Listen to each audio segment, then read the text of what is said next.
Hey, welcome to another video. Thanks for tuning in. I'm Jason. Today I'm just going to go over the biggest differences between the 800, the 850, the 9R, and the 850 Boost from Polaris, and just give you some suggestions on what I think you should buy. So if you're out there and you're looking at sleds and you're trying to figure out which one to go with, these are just some ideas that I have based on my experiences riding all of them on which one I think you should go with. So I recently upgraded to this Khaos 9R. It's in the back of my truck. We're getting ready to go for a ride tomorrow morning. And I came off of an 850 Khaos. And before that, I was on a couple different 800 Axys sleds. And before that, it was an 800 Pro ride, a 2012 800 Pro-RMK. Now, the 850 compared to the 800 is a massive upgrade. The clutching in it, it makes it go so much faster on the snow. You get way more track speed. I also went to this Matrix chassis that has the 7S display, and the combination of the new motor, the better clutching, the 7S display, it was just a humongous upgrade. So now I can't tell you exactly how much power the 850 had or the 9R has because nobody releases their numbers. The dyno results depend on so many different factors like,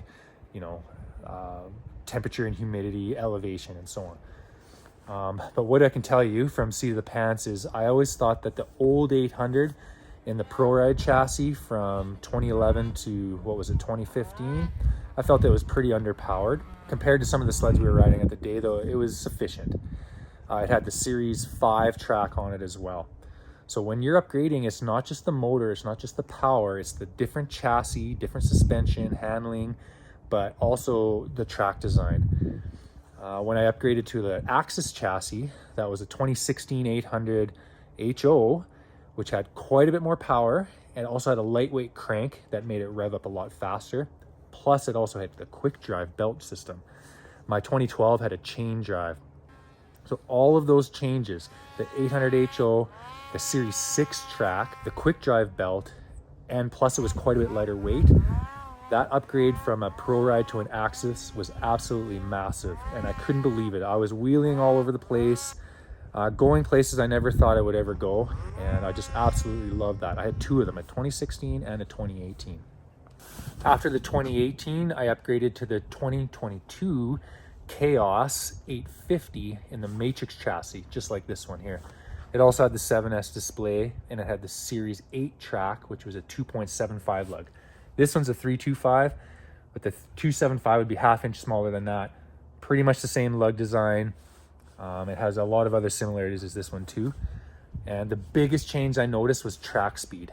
So it also had the Quick Drive 2 drivetrain, and combined with the 850, the 165 track, it just had that much more traction, so much more power. It was also a Khaos, so it had the better shocks, and I was super happy. One thing it did lose though is the 850 does not have the lightweight crank that the Axys did, and I noticed right away that it was not as quick to rev up, and I missed that a lot. And that's why I went with the 9R. So if you're thinking, what should I go with, 850 versus 9R? Well, the only reason I would go with the 9R really is for that lightweight crank. Now, the motor does have more power, but the biggest thing you notice is the throttle response and how much quicker it revs up from the bottom. It's instant throttle response. The 850, it doesn't have quite that snap. It's still wicked though, wicked bottom end, crazy top end too. It just pulls and pulls. But the 9R, again, that lightweight crank out of the 650, it brings me back to that the 800 HO out of the Axys with the lightweight crank. And yeah, I'm absolutely in love with it. I've only put 30 miles on it, and I definitely don't have any buyer's remorse. So another sled you might be thinking of is the 850 Boost versus the 9R or the 850.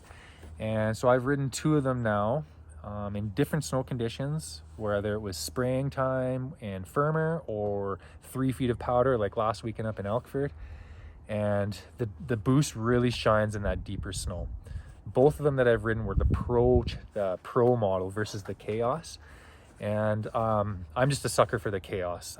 The Khaos has way more weight transfer, so when you're in and out of the throttle, you notice that the front end's coming up more, whereas the Pro tends to drive forward. And I definitely prefer the more playful feeling.